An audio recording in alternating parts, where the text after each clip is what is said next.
abertura e a fortuna mancha a travessia do Atlântico era o primeiro teste, o primeiro pagamento. No ventre fétido do navio negreiro, a ganância dos traficantes foi confrontada pela fúria de Exu, o orixá que exige a retribuição imediata, o senhor dos caminhos e dos acertos. O mar cobrou seu preço em vidas, em tempestades e em desespero, quitando a primeira parcela da dívida com o sangue e a loucura. Mas o mar, por mais vasto que fosse, era apenas um intermediário. A dívida real, a dívida de existência, pertencia à terra. A África havia sido saqueada, e a diáspora era um ferimento aberto no planeta. O destino de cada cativo, de cada alma roubada, era fincar raízes, contra sua vontade, em um solo que não era seu, sob um céu que parecia estranho. Este solo, no entanto, não era inerte. Ele era governado por outro orixá, infinitamente mais paciente, mas infinitamente mais implacável, o Omolu, o rei da terra, o mestre da peste e o guardião da passagem da vida para a morte. O castigo de Omolu não é a tempestade súbita, é a transformação lenta e inevitável. Ele permite que a injustiça se instale, que o poder cresça, apenas para que a queda seja mais completa, mais didática. E foi na opulência arrogante da fazenda Caridade que a terra decidiu que o tempo de espera havia se esgotado. O palco para a segunda e definitiva cobrança da dívida foi montado por volta de 1840, no interior do Brasil colônia, uma época em que o açoite era lei e o lucro era a única divindade reconhecida. O homem que selou o destino da fazenda Caridade foi o seu proprietário, o coronel Sebastião de Távora. Távora não era um herdeiro, era um predador. Ele forjou sua fortuna no tráfico de terras e na especulação de mão de obra. Sua ambição não conhecia limites morais. Ele enxergava o ser humano como um recurso e a terra como um meio para a ostentação. Sua chegada à região foi marcada pela violência e pela pressa. Ele precisava de uma fazenda de proporções épicas, uma demonstração de seu poder recém-adquirido. O nome que escolheu para sua propriedade, Caridade, era a primeira e mais cruel de todas as suas ironias. A fazenda Caridade foi erguida em tempo recorde, sobrecarregando os escravizados com jornadas desumanas. Távora exigia que a Casa Grande, uma estrutura de linhas clássicas importadas da Europa, fosse concluída antes de qualquer outra coisa. A urgência de Távora era patológica, e sua indiferença ao sofrimento era total. O que ninguém lhe disse, ou o que ele se recusou a ouvir, era que a pressa não era um sinal de eficiência, mas um convite aberto à ruína. Os escravizados recém-chegados, vindos da travessia onde Exu havia cobrado seu dízimo, trouxeram consigo a memória viva do terror e, mais importante, trouxeram o conhecimento e o respeito pelos orixás. Eles logo notaram que a fazenda Caridade tinha uma aura diferente, um peso invisível. O local escolhido por Távora para a fundação da Casa Grande do terreiro de escravizados era estranhamente árido e quieto. Era um local onde as cigarras se calavam e o vento parecia evitar. Os mais velhos entre os cativos, aqueles com a sabedoria ancestral, tentaram alertá-lo, inicialmente através de seus capatazes, e depois, em súplicas diretas. Aquele era um local de repouso. Muito antes de Távora e de seus antecessores, a região havia sido um cemitério sagrado para os povos originários da terra. Após a chegada dos primeiros africanos, o local continuou sendo usado pelos escravizados mais antigos como um ossuário, um local discreto de descanso para os que morriam no cativeiro, longe do olhar profano do feitor. Era um local consagrado ao Molu, ou Senhor da Terra, que recebe os corpos e garante a transição. Era a jurisdição do orixá. O coronel Sebastião de Távora não apenas ignorou os avisos, ele os profanou. Para garantir que a fundação da Casa Grande fosse sólida e rápida, ele ordenou que a área fosse nivelada de forma brutal. Os restos mortais, os ossos e as poucas oferendas que marcavam o ossuário foram simplesmente jogados para o lado, misturados à lama e à sujeira da construção. A terra foi rasgada e pisoteada. Távora riu dos temores dos cativos. Os mortos são para Deus, e esta terra é para o lucro, ele trovejou, enquanto os restos eram despejados em valas comuns e disfarçadas. Seu ato não foi apenas de crueldade, foi de hubris, e a arrogância que desafia o divino e o natural. Aquele ato, a destruição do cemitério sagrado, não foi uma simples profanação, foi uma declaração de guerra à autoridade de Omolu, o orixá que veste palha para cobrir a vergonha da doença e do corpo em decomposição. Távora havia construído seu império sobre o corpo de Omolu. O velho Babalorixá, um homem chamado Zumbi, um nome que carregava o peso da resistência, foi o único a presenciar o ato e sobreviver. Ele estava acorrentado e ferido, mas seu olhar era inabalável. Ele não amaldiçoou Távora em voz alta, ele fez o que era preciso e invocou o orixá da terra em silêncio. Zumbi não pediu vingança, pediu retribuição. Ele implorou para que a terra se lembrasse da dívida não paga do Atlântico e que cobrasse o preço total do desrespeito. A partir daquele momento, a Fazenda Caridade, apesar de sua fachada opulenta, se tornou um local de dívida pendente. O coronel Sebastião de Távora, em sua arrogância, acreditava ter vencido a natureza e a fé. Mas ele havia apenas ativado um ciclo de cobrança muito mais lento, mas absolutamente inevitável. O solo, debaixo dos seus pés, já não era dele. Era a morada silenciosa do orixá, aguardando o momento certo para reverter a ordem. A primeira parte da história termina não com um grito, mas com o silêncio pesado da terra que aceitou o desafio. O ciclo do terror estava ativado, e a fortuna do feitor seria a isca para o castigo que viria. O desafio e o desrespeito ao reino da dúvida e a lei do chicote. O coronel Sebastião de Távora, seguro em sua ignorância e poder, ignorou o silêncio de Zumbi e a quietude anormal da Fazenda Caridade. Para ele, a única lei era a do chicote e a única divindade era o lucro. A fazenda prosperava em termos de expansão territorial e contagem de escravizados, mas sob a superfície da contabilidade, algo estava fundamentalmente errado. A terra de Távora, que deveria ser um celeiro de algodão e cana-de-açúcar, produzia com uma lentidão e inconstância frustrantes. O solo parecia exausto antes do tempo, as sementes apodreciam com facilidade incomum, e as colheitas eram sempre menores do que o esperado. Os vizinhos, com métodos mais antigos e menos brutais, obtinham resultados melhores. Távora reagia a essa anomalia com fúria, chicoteando os capatazes e redobrando as jornadas dos escravizados, culpando-os pela preguiça e pela falta de fé em seu sistema. A fúria da terra, sob a jurisdição de Omolu, não começa com o fogo ou o terremoto. Ela começa com a negação. A terra, ofendida pela profanação, simplesmente se recusava a sustentar a ganância de Sebastião de Távora. Era o primeiro sinal de que a dívida havia sido reconhecida. Os animais foram as primeiras vítimas explícitas. O gado de Távora, considerado o mais robusto da região, começou a morrer de forma inexplicável. Não era a febre do carrapato, nem peste bovina conhecida. Os animais definhavam rapidamente, desenvolvendo chagas profundas no corpo e na boca, recusando-se a beber água do riacho que cortava a propriedade, um riacho que passava perto do antigo cemitério. O veterinário, um português cético, diagnosticava a doença misteriosa de impotência. Os escravizados, no entanto, sussurravam. Eles sabiam que a doença era o toque de Omolu, um aviso de que o rei da terra estava cobrando os juros pelo desrespeito aos seus mortos. A desgraça pessoal do feitor. O castigo de Omolu transcendeu a lavoura e o gado, passando a incomodar a vida pessoal do feitor, uma demonstração de que a punição seria direcionada e íntima. A família de Sebastião de Távora era o seu orgulho, a prova viva de seu sucesso. Sua esposa, Dona Eulália, começou a sofrer de uma febre intermitente que a deixava debilitada e com a pele estranhamente amarelada. Os médicos da cidade, acostumados a sangrias e ervas, eram inúteis. A doença de Eulália não era fatal, mas era persistente e humilhante. Ela a tornava fraca e distante, minando o pilar social e pessoal do feitor. O ápice do terror sutil, contudo, atingiu o filho mais novo do casal, Gaspar. A criança desenvolveu um eczema incurável que cobria seu corpo em crostas secas e avermelhadas.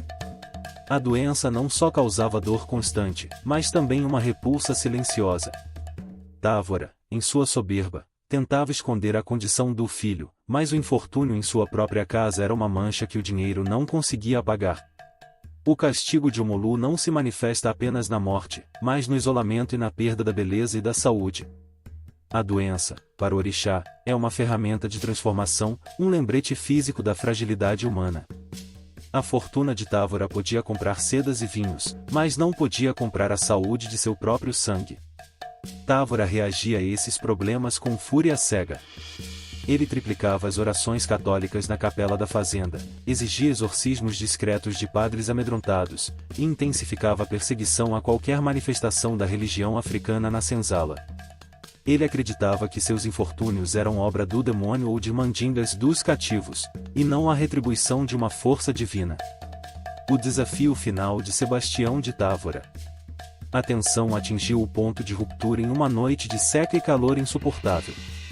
Após perder uma grande parte de sua colheita para uma praga de roedores, dos animais da terra agindo em seu nome, Távora, bêbado de raiva e desespero, decidiu dar um ultimato aos demônios da África. Ele reuniu seus capatazes, e armado com um lampião e um chicote, marchou para a senzala, buscando o velho babalorixá Zumbi. Amanhã, esta mandinga infernal acabará. Eu vou mostrar quem manda nesta terra e quem governa os céus. Na manhã seguinte, em um ato de desafio aberto e insano, Távora ordenou que Zumbi e outros 2 homens mais velhos fossem amarrados no centro do antigo ossuário, do local profanado. Ele então trouxe todos os escravizados da fazenda para assistir. Em vez de chicoteá-los, ele fez algo pior. Ele ordenou que todos os pequenos assentamentos de barro e palha que os cativos haviam construído secretamente na mata, pequenos altares a Exu, a Oxóssi, a Xangô, fossem empilhados e queimados no local profanado. Sebastião de Távora, em sua cegueira, não estava apenas chicoteando um homem, estava incendiando a esperança, a fé e a dignidade de um povo. Ele estava insultando o panteão inteiro, mas principalmente, estava honrando seu desafio no ouvido do orixá da terra. Távora cuspiu na face de Zumbi e gritou, exigindo que os deuses africanos se manifestassem e o parassem. Zumbi, em sua dor, não gritou. Ele tossiu, e sua tosse era seca e profunda. Seus olhos, injetados de sangue e lágrimas, fixaram-se no solo. O cobreiro não vai te tocar, feitor. Ele vai te dar o que você mais ama, para tirar o que você mais odeia. E a terra vai beber o teu sangue. A peste tem um mestre. E ele chegou. O fogo da fogueira consumiu os altares sagrados. A fumaça não subiu. Ela rastejou pela terra, densa e oleosa, envolvendo os pés de Távora. O cheiro era de enxofre e carne queimada. O ato de Távora foi o ponto de não retorno. O orixá havia sido desafiado diretamente. A vingança, que até então era apenas um sussurro, agora se tornaria um grito. A semente da peste e a dívida na carne. Naquele mesmo dia, a doença que afligia a esposa e o filho de Távora explodiu. Dona Eulália teve um surto de febre que a deixou inconsciente e coberta de manchas escuras. Gaspar começou a sangrar pelo nariz e a ter convulsões. Mas o sinal mais aterrorizante foi o que atingiu os capatazes que acenderam o fogo. Eles foram os primeiros a desenvolver os sintomas da grande peste, em bolhas escuras, febre alta e delírios. A doença não tinha cura conhecida, e a morte era rápida e horrível. A Fazenda Caridade, antes o símbolo da ambição de Sebastião de Távora, estava agora marcada. A dívida, que havia sido cobrada no mar por Exu, agora estava sendo cobrada na carne e no solo por Omolu, o rei da terra e da passagem. A semente da peste havia sido plantada no local da profanação e estava pronta para devorar a fazenda inteira.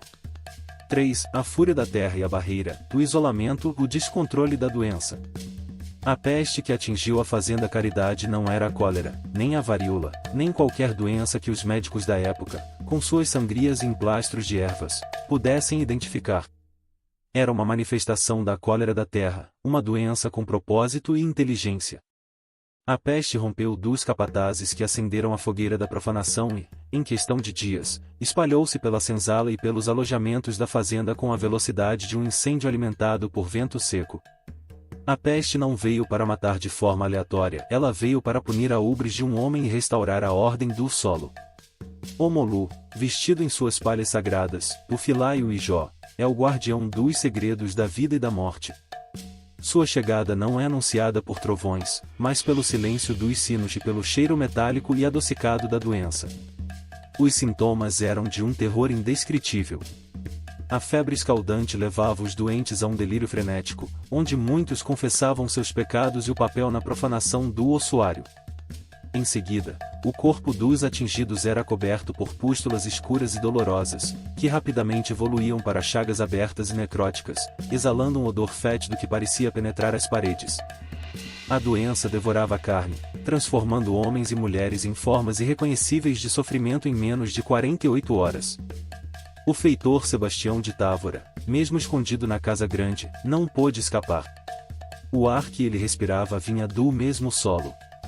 Ele tentou negar a realidade, trancando-se com a família e ordenando que os escravizados doentes fossem descartados na mata circundante. Mas a peste não respeitava ordens.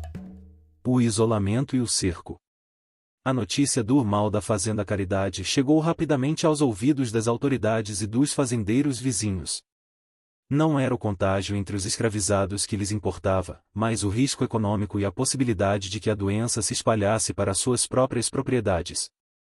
Em um movimento rápido e desumano, as milícias rurais e alguns destacamentos de polícia cercaram a Fazenda Caridade. O objetivo não era auxiliar, mas conter. A Fazenda Caridade foi selada. Ninguém podia entrar, e, crucialmente, Távora e sua família não podiam mais sair. O coronel, que antes se vangloriava de seu poder e conexões, se viu abandonado por aqueles que ele havia subornado. Sua fazenda se tornou um leprosário cercado, uma ilha de morte. O isolamento foi a primeira grande vitória de Omolu. Távora, o homem que tanto dependia da sociedade e do comércio para validar sua existência, estava agora preso com o horror que ele mesmo havia semeado. As carroças de suprimentos pararam de chegar. Os médicos fugiram.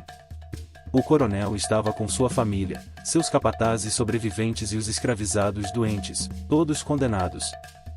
O olhar de Omolu. Para os escravizados, a peste não era um desastre, mas a justiça divina manifestada. O velho zumbi, embora ferido e marcado pela tosse, não foi o primeiro a sucumbir. Ele andava pela senzala, observando. Ele e os demais cativos viam nos surtos de febre e nas chagas a presença física do orixá. Para a cosmovisão iorubá, Omolu é o dono da terra e da transformação. Quando a peste é enviada, ela não é um ato de maldade, é a cura extrema para uma sociedade doente pela ganância. O orixá não estava matando aleatoriamente, ele estava limpando a terra de seu parasita. Onde os europeus viam bactérias e vírus, os africanos viam a vontade de Omolu. Quando o vento seco soprava sobre a fazenda, carregando o cheiro da doença, Umbi via as palhas de Jó do orixá chicoteando o ar, marcando as próximas vítimas. O terror era palpável, mas para os sobreviventes ligados à fé ancestral, havia também um vislumbre de esperança na retribuição. A desintegração do feitor. O terror do isolamento começou a desintegrar a mente e a autoridade de Sebastião de Távora. Preso na casa grande com sua esposa agonizante e seu filho pequeno gritando de dor por causa das crostas em sua pele, o coronel perdeu o controle. Ele tentou impor a quarentena, atirando nos capatazes que tentavam fugir. Mas a peste o ridicularizava, a doença aparecia em suas próprias mãos. Ele tentou queimar os corpos, amontoando-os em grandes piras longe da casa grande. Mas a fumaça tóxica voltava, sufocando a casa grande. Em seu delírio, Távora se tornou um homem atormentado. Ele ouvia os gritos dos escravizados que ele havia chicoteado e via as faces pálidas dos mortos no ossuário. Sua mente, antes focada apenas no lucro, agora era um campo de batalha para a culpa e a loucura. Seu último ato de autoridade na parte 3 foi a humilhação final. Ele implorou ao seu capataz de confiança, um homem cruel chamado João, que fosse até a cerca e subornasse os milicianos para que o deixassem passar e buscar ajuda. João tentou, mas foi recebido por tiros de advertência. Quando João voltou à casa grande, percebeu que a doença o havia alcançado. Távora, em vez de ajudá-lo, o trancou no porão, temendo o contágio, deixando-o para morrer lentamente sozinho. Sebastião de Távora, o homem que se via como rei, estava agora isolado, doente sozinho em sua fortaleza de tijolos. A fazenda não era mais uma sede de poder, era uma câmara de quarentena. A dívida do Atlântico e do solo estava sendo paga com o desespero e a carne da opressão, e a fúria do orixá da peste estava apenas começando a atingir seu ápice. O castigo e a devoção à morte lenta do tirano. O coronel Sebastião de Távora estava além da salvação, e ele sabia disso. A peste, que ele tanto desprezara e tentará aprisionar nos corpos de seus escravizados, agora o devorava por dentro e por fora. Sua carne, antes robusta e arrogante, estava coberta pelas chagas escuras, e a febre o mantinha em um estado de delírio constante. A casa grande, que ele construíra como um símbolo de domínio, era agora um mausoléu quente e fétido. Omolu não se apressou. O orixá da peste da terra não busca a morte instantânea, mas a rendição completa. O castigo não era apenas físico, era a destruição da soberba. Távora foi forçado a testemunhar o fim de tudo que amava e valorizava antes que a peste viesse reclamar sua própria alma. Dona Eulália havia sucumbido, não sem antes ter tido visões aterrorizantes da terra se abrindo. O pequeno Gaspar, em seus últimos momentos, não clamou pelo pai, mas chamou por nomes em línguas africanas, como se tentasse se desculpar por um erro que não havia cometido, antes de seu corpo pequeno finalmente ceder à doença. Távora estava sozinho, cercado pelos corpos e pelo silêncio quebrado apenas por sua própria tosse rouca. Ele tentou tudo. Rasgou a Bíblia, queimou seus documentos, e clamou por resgate aos milicianos que observavam de longe. Ninguém respondeu. O ouro, que ele tanto adorava, estava inútil. Ele jogou punhados de moedas pela janela, mas a moeda de Omolu não era de metal, e sim de respeito. No auge do delírio, Távora rastejou para fora da casa grande, cambaleando em direção ao local profanado do ossuário. A peste, no entanto, não o deixava em paz. Suas chagas ardiam, ele via sombras de palha se movendo ao seu redor. O reconhecimento tarde demais. No local do cemitério destruído, onde o ar era mais denso e pesado, Távora finalmente desabou. Foi ali, na terra que ele havia violado, que ele teve seu momento final de lucidez e terror. Ele viu as imagens do ossuário restaurado em sua mente e as cruzes de pau, as oferendas simples e os espíritos dos mortos observando-o. Eu entendo. É a terra. O Deus de vocês. O Deus que guarda o cemitério. Eu peço perdão. Leve a peste, mas me deixe viver. Eu dou a fazenda. Eu dou todos os meus escravos. Eu dou o ouro. Eu dou e dou tudo.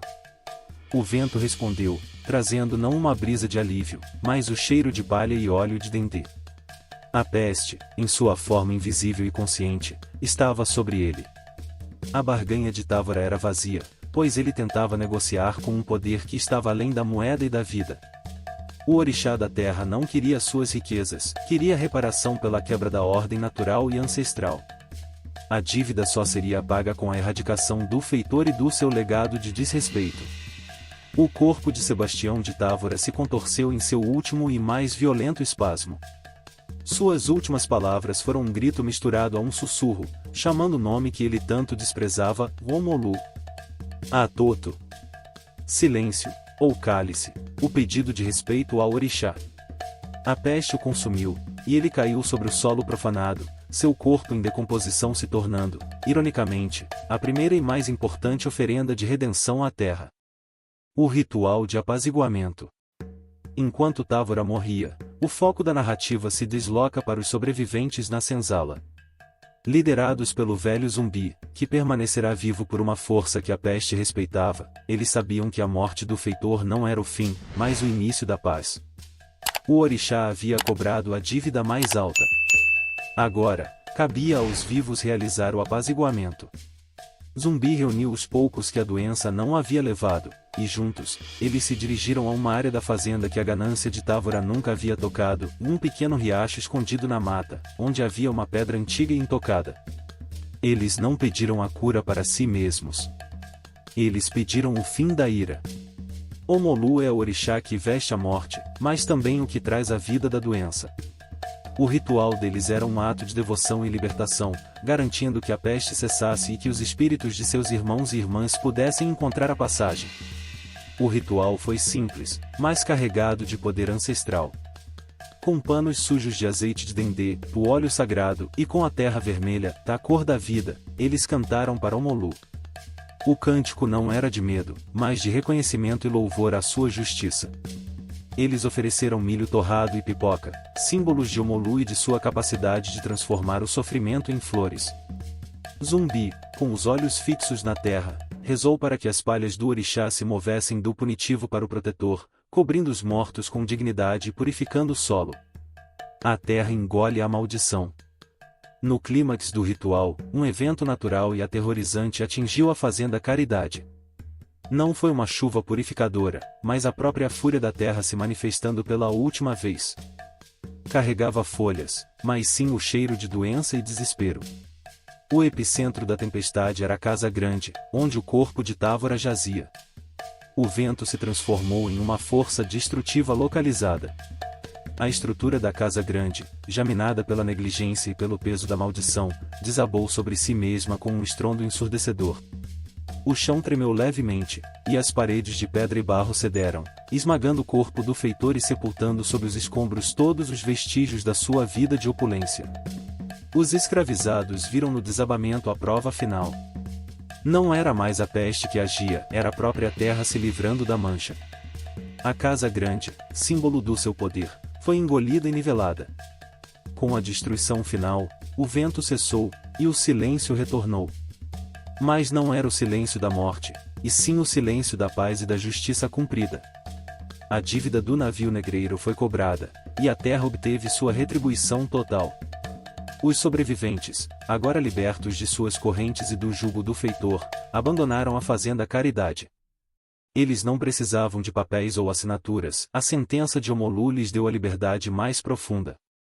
Eles partiram em direção à mata, guiados pela esperança de um quilombo, deixando para trás a ruína como um monumento à justiça divina. O legado, e silêncio e ruínas, do desfecho à sentença final da terra. Quando o vento de Omolu cessou e a Casa Grande desabou sobre o coronel Sebastião de Távora, o ciclo de retribuição estava completo. O feitor e sua ambição foram sepultados sob os próprios escombros, e a peste, sem seu hospedeiro principal e após o ritual de apaziguamento de Zumbi, recuou. A fazenda Caridade não foi abandonada, ela foi condenada. Omolu, o orixá da terra, havia marcado o local, decretando que aquele solo não serviria mais à ganância, mas apenas à memória. Os sobreviventes da senzala, liderados pelo velho Zumbi, recolheram o que podiam e seguiram para a mata, unindo-se a quilombos distantes. A liberdade deles não foi um presente de um imperador ou de uma lei, foi uma conquista concedida pela força ancestral. Eles não precisavam de documentos, a própria terra havia testemunhado e assinado sua alforria. O governo, ao ser informado da cessação da peste e do desaparecimento dos proprietários, enviou expedições. No entanto, o que encontraram não foi uma fazenda para ser leiloada, mas uma visão de terror. A área da Casa Grande era um monturo de tijolos e madeira, e ninguém se atrevia a desenterrar os restos do feitor. Mas o sinal mais claro da maldição estava no solo. A maldição da estagnação. Nos anos que se seguiram, 1845 em diante, qualquer tentativa de reocupação da fazenda Caridade falhou miseravelmente. Os fazendeiros vizinhos, atraídos pela vastidão da terra, tentavam plantar, mas o solo, antes promissor, estava estéril. As sementes não brotavam, e as que brotavam, morriam em pouco tempo, vítimas de pragas desconhecidas. O gado que era introduzido adoecia subitamente, recusando-se a pastar nas proximidades do antigo ossuário. A água do riacho, que antes era vital, tornou-se leitosa e intragável para os animais. O castigo de Omolu é a esterilidade imposta. O orixá da terra garantiu que o solo, que foi profanado para sustentar o lucro da escravidão, nunca mais daria fruto à ganância. A terra havia se fechado em luto. A fazenda Caridade ficou conhecida como a terra que rejeita o homem branco ou a fazenda da peste. Seus limites eram temidos e evitados por todos. Os milicianos que a cercaram por medo nunca mais voltaram, e os caminhos que levavam à propriedade foram lentamente engolidos pelo mato. O nome irônico, Caridade, virou uma piada de mau gosto, mas a lenda era séria. Os viajantes contavam que, ao passar perto daquelas ruínas, ouviam um som de sinos sendo balançados pelo vento, um som associado ao orixá Omolu, e um cheiro persistente de doença. O legado e o monumento à justiça. A história de Omolu e a Fazenda Caridade não se tornou um registro oficial da colônia, tornou-se um mito de resistência e um ensinamento moral transmitido de geração em geração pelos descendentes dos sobreviventes do Quilombo. O mito ensina que a dívida da escravidão não é apenas social ou econômica, mas é uma dívida cósmica, paga com a ordem e o respeito aos mistérios da vida e da morte. Zumbi e os sobreviventes garantiram que a memória de Omolu, o orixá que cobrou a dívida do navio negreiro na terra, fosse mantida. Para a cultura afro-brasileira, a Fazenda Caridade é um laze, uma força espiritual de Omolu, um monumento vivo à justiça que não foi encontrada nos tribunais ou nos papéis da abolição, mas sim na autoridade imponente e inegável dos orixás. Voltamos ao presente. A Fazenda Caridade é hoje apenas um monte de ruínas envoltas em lendas. É um local evitado por caçadores e exploradores. O que resta da Casa Grande é apenas a fundação, ironicamente, o local do antigo ossuário. O narrador finaliza com uma advertência. Ninguém duvida que a peste cessou, mas o orixá da terra não se retirou. Omolu ainda vela sobre a fazenda amaldiçoada. Se a terra voltou a aceitar o corpo do feitor, foi para enterrar sua memória e garantir a quarentena eterna de sua ganância. A Fazenda Caridade é o testemunho silencioso de que a dívida do navio negreiro será sempre cobrada. Ela está lá, estéril e sombria, para lembrar a todos que a fúria da terra não pode ser subornada. A tela escurece lentamente, deixando o som do vento carregando o fraco som de sinos ou o render da palha, o último vestígio da presença do orixá.